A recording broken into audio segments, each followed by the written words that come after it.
Hello students, welcome to my channel Learning History Made Easy. In today's video, we will be seeing the economics topic demand.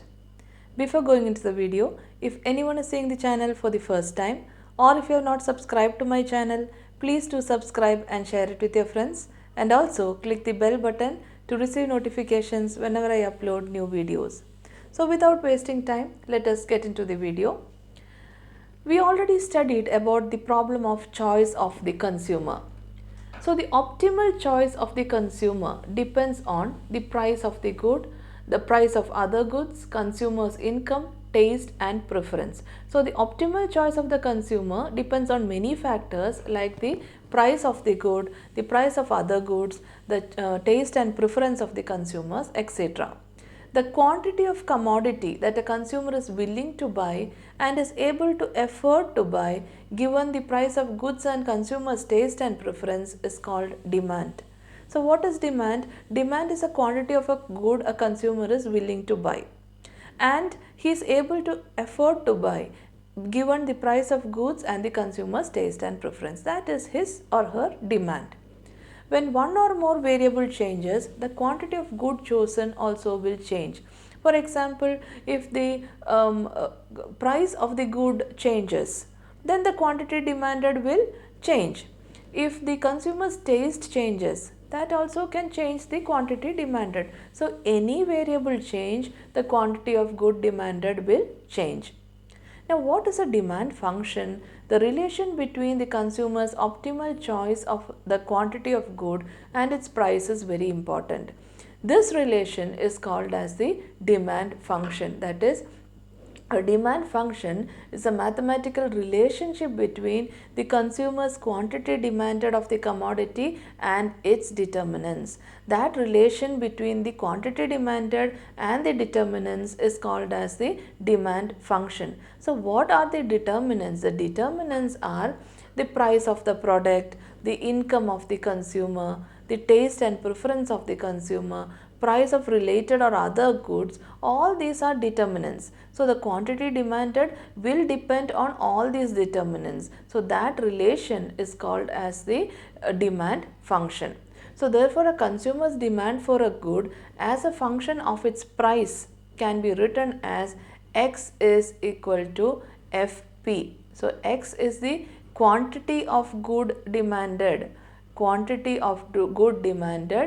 and is the relation is as a function of its price. So the quantity of good demanded as a function of its price, FP is the function of the price. So that is the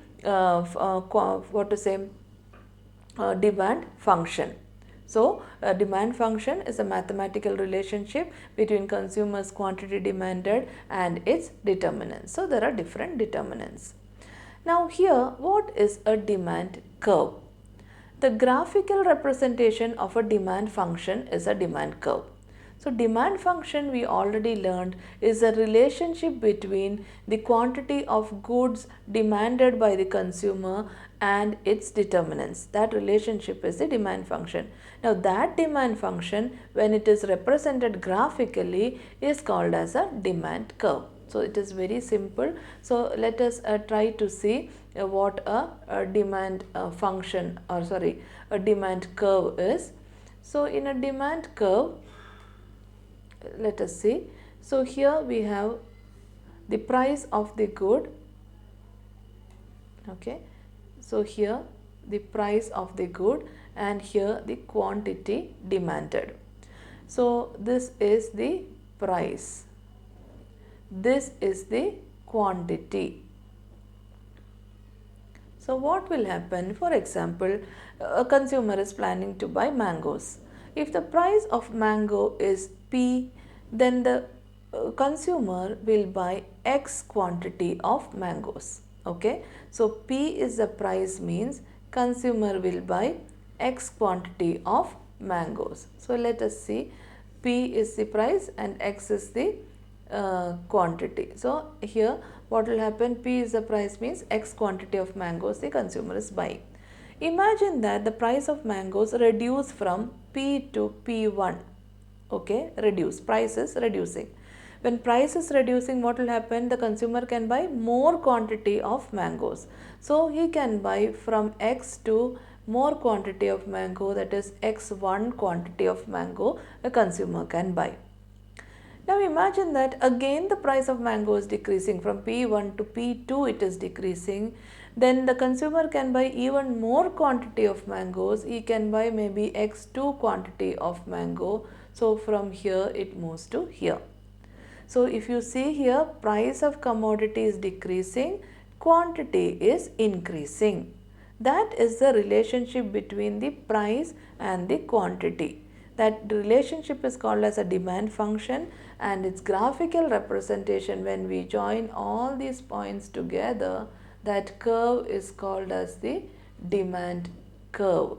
Okay, this curve is called as the demand curve. So this is what we have studied. X is equal to function of price, demand curve. So in this we can see that the demand increases when the price falls, that is, see, the quantity is increasing when the price falls, and demand decreases when the price is rising.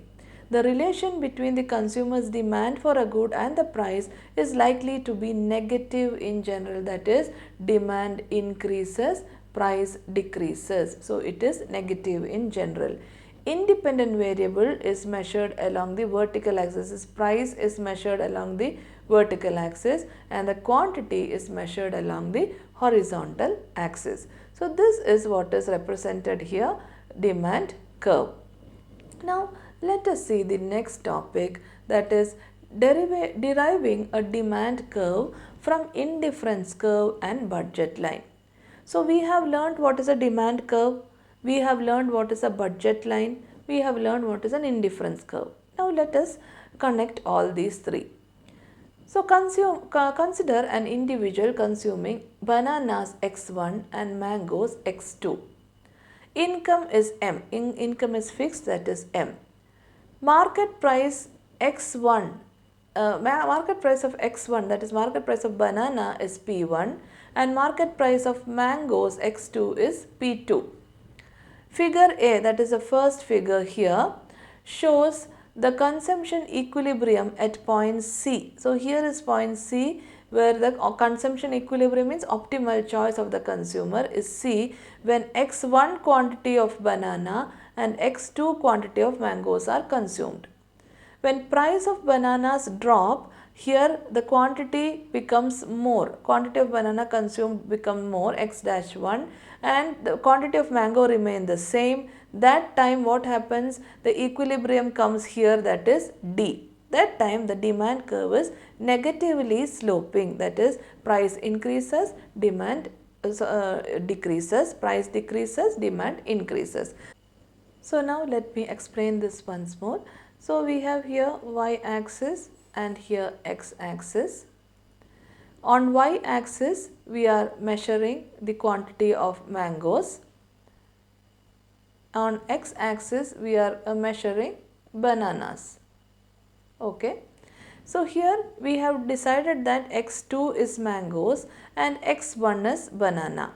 So when a consumer is buying x2 quantity of mango and x1 quantity of banana, then they have a budget line, that is AB is the budget line, AB is the budget line, and where the indifference curve meets the budget line, that is the optimal choice of consumer, marked as C.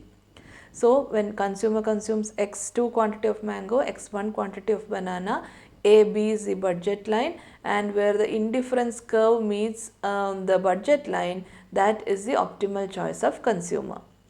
Now imagine that the price of banana is decreasing, price of mango is the same. So mango quantity is the same because price of mango is the same, price of banana decreased. So a consumer can buy little more of banana, that is X-1 quantity of banana. So from X2 the consumer can buy a little more, that is X-1 quantity of banana. So what will happen? The budget line again will start from here because mango quantity is the same, and it will come down to the AB1. Okay. So here AB1, and here when the second indifference curve meets the budget line, that point is marked as D. So here C is first one, D is the second one. Now imagine that the price of bananas decrease little more.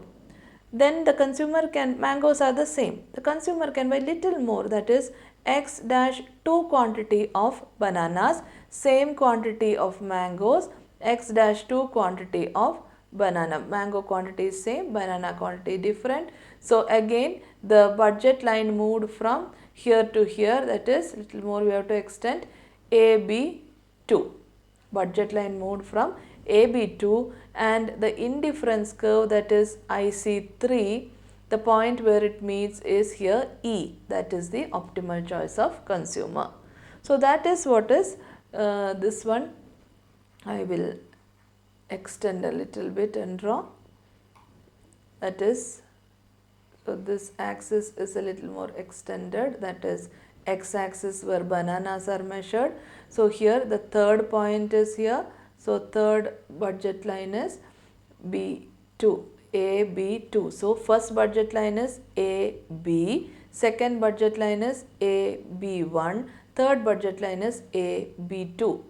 The point where the first indifference curve, that is IC1 meets AB, is C. The point where second budget line AB1 meets the IC2 is the point D. The third budget line AB2 where the IC3 is meeting, the point is E. So this is how you derive an indifference curve from a budget line, demand curve from a budget line and indifference curve. Okay, so this is what the topic we saw here, deriving a demand curve from indifference curve and budget line. So it may look a little confusing, but one by one if you see, you can easily understand. Now let us erase this and let us see how the demand curve in a simple way depends on the price of the commodity. So here again in the second, that is B figure, we can see that here price of only bananas we are going to see. So here we are going to see the price of bananas on the X axis, and here quantity of bananas demanded here on the Y axis. So if a consumer has seen the price of banana as P, the quantity X1 will be consumed. Okay. When the price reduced from P to P1, then the quantity will increase from X1 to X-1. When the price of banana decreased to P2, the quantity again will increase from X-1 to X-2. So that is when price decrease, the quantity increase. So that is the negative relation between price and quantity, and that joined together is the demand curve. Okay, demand curve. So that is what is explained in the second diagram, how the price and the quantity depends on each other, and that is how we arrive on a demand curve. So here we can again see that, see the points. Okay, let us move on to the points here once more. So here, consider an individual consuming X1 banana and X2 mangoes. Income is M. The market price of X1P is P1 and X2 is P2. Figure A shows the consumption equilibrium point at the point C when X1 quantity and X2 quantities are consumed. So that is, here we are seeing the point C. Then when the drop in price of banana, then the equilibrium point is point D. Again drop in price of banana, it is E. And that is how the indifference curve and the budget line will give you the demand curve. So I hope you have understood the topic very clearly. In case of any doubts, you can ask in the comment section. Don't forget to like, share and subscribe to my channel. Your likes and shares are of a great encouragement for me to make more and more videos. So I hope to see you all soon in the coming video. Thank you for watching.